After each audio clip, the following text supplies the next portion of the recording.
ವಾಲ್ಮೀಕಿ ನಿಗಮ ಹಗರಣ ಪ್ರಕರಣಕ್ಕೆ ಮತ್ತೊಂದು ಟ್ವಿಸ್ಟ್ ಸಿಕ್ಕಿದೆ.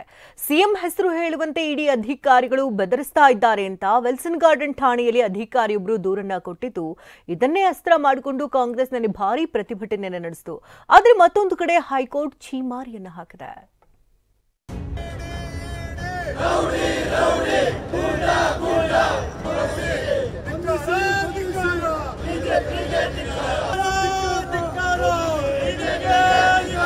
ವಾಲ್ಮೀಕಿ ಅಭಿವೃದ್ಧಿ ನಿಗಮದ ಮಾಜಿ ಸಹಾಯಕ ನಿರ್ದೇಶಕ ಇಡಿ ಅಧಿಕಾರಿಗಳ ವಿರುದ್ಧವೇ ಕಂಪ್ಲೇಂಟ್ ಕೊಟ್ಟಿದ್ರು. ಸಿಎಂ ಹೆಸರೇಳುವಂತೆ ಇಡಿ ಅಧಿಕಾರಿಗಳು ಬೆದರಿಸುತ್ತಿದ್ದಾರೆ ಅಂತ ವಿಲ್ಸನ್ ಗಾರ್ಡನ್ ಠಾಣೆಯಲ್ಲಿ ಎಫ್ಐಆರ್ ದಾಖಲಿಸಿದ್ರು. ಇದೇ ಆರೋಪವನ್ನ ಅಸ್ತ್ರ ಮಾಡಿಕೊಂಡಿದ್ದ ಕೈ ನಾಯಕರು ನಿನ್ನೆ ಇಡಿ ವಿರುದ್ಧ ದೊಡ್ಡ ಪ್ರತಿಭಟನೆಯನ್ನೇ ಮಾಡಿದ್ರು. ಸಿಎಂ ಡಿಸಿಎಂ ಆದಿಯಾಗಿ ಸಚಿವರು ಶಾಸಕರು ಬೇದಿಗಿಳಿದಿದ್ರು. ಇಡಿ ಬಿಜೆಪಿಯ ಗೂಂಡಾ ಅಂತ ಗುಡುಗಿದ್ರು. ಚೀಫ್ ಮಿನಿಸ್ಟರ್ನ ಮತ್ತು ಬೇರೆ ಮಂತ್ರಿಗಳನ್ನ ನಿಮಗೆ ಆದೇಶ ಇದೆ ಅಂತೇಳಿ ಬರ್ಕೊಡಿ ಅಂತ ಒತ್ತಾಯ ಮಾಡಿದ್ದಾರೆ.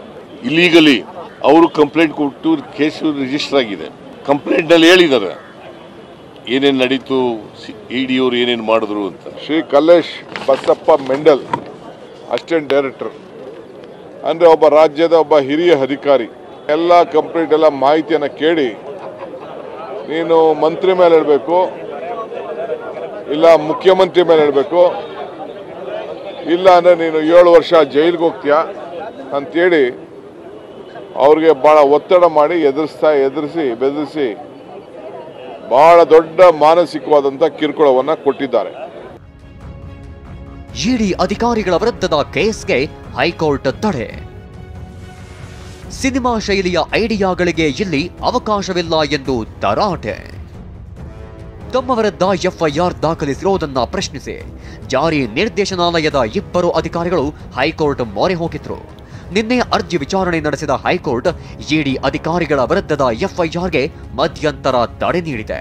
ಅಲ್ಲದೆ ಸರ್ಕಾರವನ್ನ ತರಾಟೆಗೆ ತೆಗೆದುಕೊಂಡಿದೆ.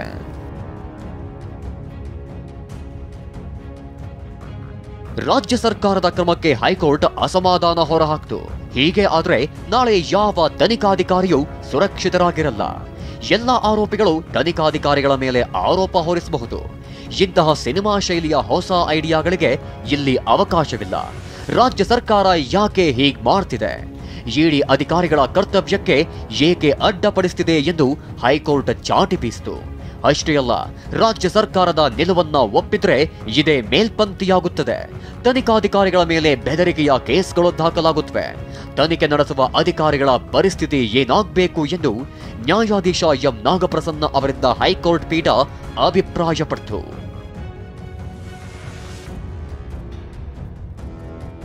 ದರೋಡೆ ಮಾಡಿದ ಮೇಲೆ ಭಯ ಬಂದಿದೆ, ಎಚ್ಡಿಕೆ ಗರಂ. ಕಾಂಗ್ರೆಸ್ ನಾಯಕರ ಪ್ರತಿಭಟನೆಗೆ ದೆಹಲಿಯಲ್ಲಿ ಕೇಂದ್ರ ಸಚಿವ ಕುಮಾರಸ್ವಾಮಿ ಕಿಡಿಕಾರಿದ್ದಾರೆ. ಪ್ರಕರಣದಲ್ಲಿ ಸಿಎಂ ಮುಖ ಕಾಣಿಸುತ್ತಿದೆ, ದರೋಡೆ ಮಾಡಿದ ಮೇಲೆ ಭಯ ಬಂದಿದೆ ಎಂದು ಕಿಡಿಕಾರಿದ್ದಾರೆ. ಮಾಜಿ ಸಚಿವ ಅಶ್ವಥ್ ನಾರಾಯಣ ಕೂಡ ಹರಿಹಾಯ್ದಿದ್ದಾರೆ. ಸದ್ಯ ಎಫ್ಐಆರ್ಗೆ ತಡೆ ನೀಡಿದ ಹೈಕೋರ್ಟ್ ಆಗಸ್ಟ್ 21ಕ್ಕೆ ವಿಚಾರಣೆ ಮುಂದೂಡಿದೆ. ಈ ಕೇಂದ್ರ ಮತ್ತು ರಾಜ್ಯ ಸರ್ಕಾರದ ಫೈಟ್ ಇನ್ಯಾವ ಹಂತಕ್ಕೆ ಹೋಗುತ್ತೋ ಅನ್ನೋದೇ ಸದ್ಯಕ್ಕಿರುವ ಪ್ರಶ್ನೆ. ಪ್ರಸನ್ನ ಗಾಂವ್ಕರ್, ಸುನಿಲ್ ಜೊತೆ ಈರಣ್ಣ, ಟಿವಿ9 ಬೆಂಗಳೂರು.